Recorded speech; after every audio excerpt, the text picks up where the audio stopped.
કાયદામાં રહેશો તો ફાયદામાં રહેશો. આ સૂત્ર સાંભળ્યું છે ને આપે? ગાંધીનગરનું કુડાસણ વિસ્તાર કે જ્યાં પૈસાની લેતી દેતીમાં માથા ભારે શખ્સોએ આખો વિસ્તાર બાનમાં લીધો, હથિયારો હવામાં લહેરાવ્યા અને લોહિયાળ જંગ છેડી દીધો. આ નરાધમોમાં 11 જેટલા નરાધમો હતા જેઓને પોલીસે કાયદાનો પાઠ ભણાવ્યો. આજે હાથ જોડી પોલીસ હિરાસતમાં ઊભા છે. શું હતો સમગ્ર મામલો? કેવી રીતે આ આરોપીએ ઘટનાને અંજામ આપ્યો? કેવી રીતે હથિયારો લહેરાવ્યા? કેવી રીતે દહેશતનો માહોલ ઊભો કરીએ? જોઈએ અહેવાલમાં.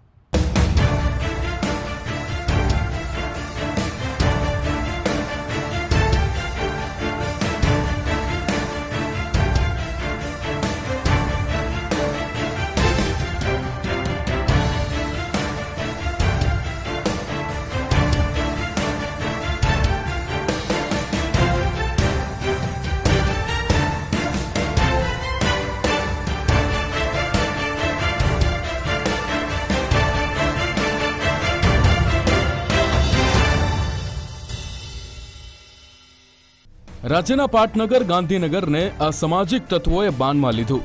પ્રતિષ્ઠિત રહેઠાણ અને વ્યવસાયિક એકમો ધરાવતા કુડાસણ વિસ્તારમાં સોમવારે મોડી રાત્રે ટોળાએ રીતસરનો આતંક મચાવ્યો. પૈસાની લેવડ દેવડને લઈને અગાઉથી ચાલતી અદાવત લોહિયાળ જંગમાં ફેરવાઈ.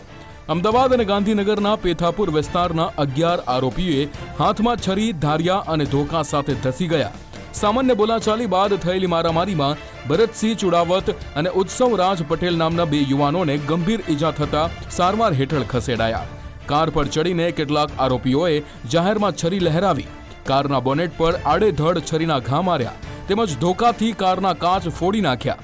આસરા જાહેર થયેલી મારામારીના દ્રશ્યો જોઈ પરિવાર સાથે બહાર ફરવા આવેલા કે પસાર થતા લોકોમાં રીતસરની દહેશત ફેલાઈ. ગાંધીનગર પંથકમાં હુમલો કેમ થયો તેને લઈને જાતની અટકળો શરૂ થઈ છે.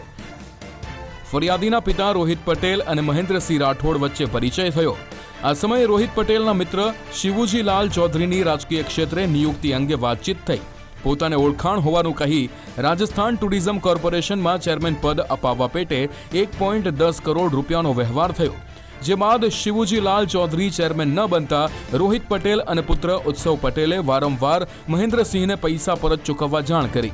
આ બંને પક્ષકારો વચ્ચે જાન્યુઆરી 2026માં પૈસાને લઈને વિવાદ થયો હતો. તો મે 2026માં કોબા સર્કલ પાસે ફરી એકવાર 2 પક્ષે બોલાચાલી થઈ હતી. આ વિવાદ ઉકેલવા કુડાસણમાં એક જીમ ચલાવતા ભરતસિંહ ચંપાવતે મધ્યસ્થી કરવાની તૈયારી બતાવી.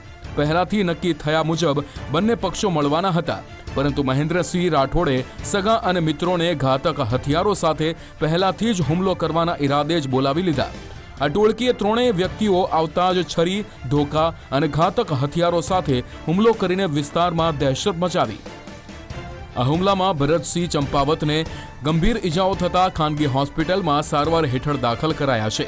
તો પિતા પુત્ર રોહિત પટેલ અને ઉત્સવ પટેલને પણ ગંભીર ઈજાઓ થયાનું સામે આવ્યું છે. મારામારીની જાણ થતાં ગાંધીનગર ઇન્ફોસિટી પોલીસે હુમલાના સ્થળ અને આસપાસના સીસીટીવી ફૂટેજ તપાસ્યા. ગાંધીનગર લોકલ ક્રાઇમ બ્રાન્ચ અને સ્થાનિક પોલીસની ટીમે કુડાસણમાં ફફડાટ મચાવનારી તોફાની ટોળકીના તમામ સભ્યોને ગણતરીના કલાકોમાં ઝડપી પાડ્યા. જેમાં અમદાવાદના બહેરામપુરા વિસ્તારના હેમંત ઉર્ફે લાલભાઈ ચૌહાણ અને સુનિલ ચૌહાણની ધરપકડ કરવામાં આવી. જ્યારે ગાંધીનગરના સેક્ટર બીમાં રહેતા મુખ્ય આરોપી મહેન્દ્રસિંહ રાઠોડની સાથે જ રામચંદ્રસિંહ રાઠોડ અને પ્રકાશસિંહ રાઠોડ ઝડપાઈ ગયા. પેથાપુરના સંજરી પાર્કમાં રહેતા સાહિલ મંસૂરી અને સમીર ઇસ્માલ મંસૂરી પણ કાયદાના સકંજામાં આવ્યા. આ ટોળકીમાં સામેલ અમદાવાદના જમાલપુર વિસ્તારની વિવિધ ચાલીઓમાં રહેતા ઋષિ કનુભાઈ વાઘેલા, પ્રદીપ ચૌહાણ, શાહબાઝ અકબર અજમેરી અને હિતેશ દંતાણીની પણ ધરપકડ કરી લેવામાં આવી. આ તમામ હુમલાખોરો સામે હત્યાનો પ્રયાસ, ગેરકાયદે મંડળી રચીને મારામારી અને મિલકતને નુકસાન પહોંચાડવા અંગેનો ગુનો દાખલ કરીને ઇન્ફોસિટી પોલીસે વધુ તપાસ હાથ ધરી છે.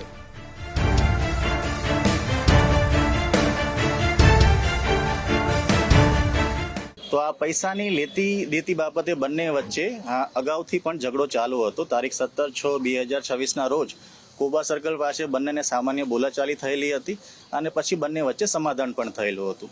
ગઈકાલે જે બનાવ બનેલો છે તે દરમિયાન ઉત્સવભાઈના મિત્ર ભરતસિંહ ચંપાવત જે લેન્ડમાર્ક એવન્યુમાં જીમ ચલાવે છે એમના મધ્યસ્થી તરીકે એમને વચ્ચે રાખીને આ કામના જે આરોપી છે મહેન્દ્રસિંહ રાઠોડને સમાધાન પેટે બોલાવેલા હતા અને આ સમાધાન પેટે બોલાવેલા એ દરમિયાન ગઈકાલે લગભગ 9 વાગ્યાની આસપાસ આ જે આરોપી છે મહેન્દ્રસિંહ રાઠોડ એ પોતાની સાથે લગભગ 10 થી 12 લોકો હથિયાર સાથે છરી, ચપ્પા, જે ધાર્યું છે, લાકડી, આ અલગ અલગ હથિયાર સાથે આ કામના જે ફરિયાદી અને સાહેદો ઉપર મારામારી અને હુમલો કરેલો હતો. જે બનાવ એટેમ્પ ટુ મર્ડર અને રાયોટિંગનો હોય ઇન્ફોસિટી પોલીસ સ્ટેશને ગઈકાલે આ ગુનો દાખલ કરેલો છે અને આ ગુનાની ગંભીરતાને ધ્યાનમાં લઈને ગઈકાલે રાત્રે જ ગુનો દાખલ થયા બાદ તુરત જ ઇન્ફોસિટી પોલીસ સ્ટેશનના ડી સ્ટાફ, અમારી જિલ્લાની એલસીબી ટીમે અલગ અલગ ટીમો બનાવીને રાત્રે જ જે આ કામના ગુનામાં સંડોવાયેલા 11 આરોપીની ધરપકડ કરવામાં આવેલી છે. ગાંધીનગરમાં હથિયારો લહેરાવી સરા જાહેર ગુંડાગીરી કરનારી ટોળકી થોડા કલાકોમાં તો હાથ જોડીને માફી માંગતી જોવા મળી. જે સ્થળે સોમવારે મોડી રાત્રે હુમલાખોરોએ આતંક મચાવ્યો હતો ત્યાં પોલીસે તમામ આરોપીઓને લઈ જઈ બનાવ કેવી રીતે બન્યો તે અંગે રિકન્સ્ટ્રક્શન કર્યું. બપોરે તડકામાં ખુલ્લા પગે ચાલતા આરોપીઓની દશા જોઈને પોલીસની સરભરાનો અંદાજ લગાવી શકાય છે. આ ટોળકીના ગુનાહિત ભૂતકાળ અંગે પોલીસે વધુ તપાસ હાથ ધરી છે. ગાંધીનગરના કુડાસણમાં થયેલી બબાલની અંદર જે 11 આરોપીઓ છે તેમને અત્યારે હાલ ઘટના સ્થળે લાવવામાં આવ્યા છે અને તેમનું પોલીસની હાજરીની અંદર પંચનામું અને રિકન્સ્ટ્રક્શન કરવામાં આવી રહ્યું છે.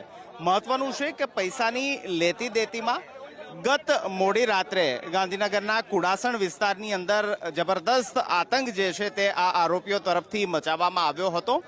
2 જેટલા લોકો છે તેમના પર જીવલેણ છરી વડે હુમલો કરવામાં આવ્યો હતો અને આ ઘટનાક્રમની અંદર ગાંધીનગર પોલીસ દ્વારા 11 જેટલા જે ગુંડા તત્વો છે, આવારા તત્વો છે, આરોપીઓ છે તેમને ધરપકડ કરી છે અને તેમને અત્યારે હાલ પોલીસ સાથે રહીને ઘટના સ્થળે તેનું રિકન્સ્ટ્રક્શન કરવામાં આવી રહ્યું છે, પંચનામું કરવામાં આવી રહ્યું છે. ગઈકાલે મોડી રાત્રે કુડાસણ વિસ્તારની અંદર 2 વ્યક્તિઓ કે જે 1 કરોડ 10 લાખ રૂપિયાની લેતી દેતી સંદર્ભે જ્યારે તેમને મળવા માટે પહોંચ્યા ત્યારે આ મુખ્ય આરોપી સાથે રહેલા 10 લોકોએ તેમના પર જીવલેણ હુમલો કર્યો. ન માત્ર જીવલેણ હુમલો કર્યો પરંતુ કુડાસણ વિસ્તારને પણ બાનમાં લેવાનો પ્રયાસ કર્યો હતો અને તે ઘટનાક્રમમાં કાયદો જે છે તે કાયદાનું કામ કરે અને જો કાયદામાં રહેશો તો ફાયદામાં રહેશો તે પોલીસનું જે સૂત્ર છે તે અંતર્ગત આ તમામ જે આરોપીઓ છે તેમનું રિકન્સ્ટ્રક્શન કરવામાં આવી રહ્યું છે.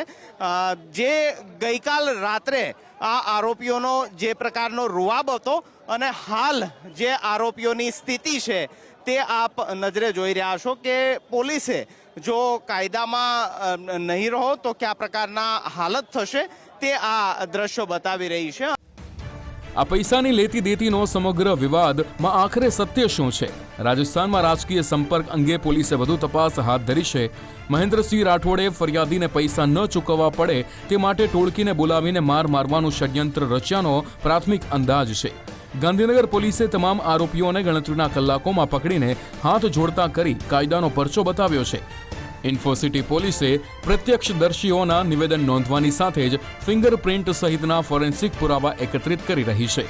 નિકુંજ જાની, ગુજરાત ફર્સ્ટ, ગાંધીનગર.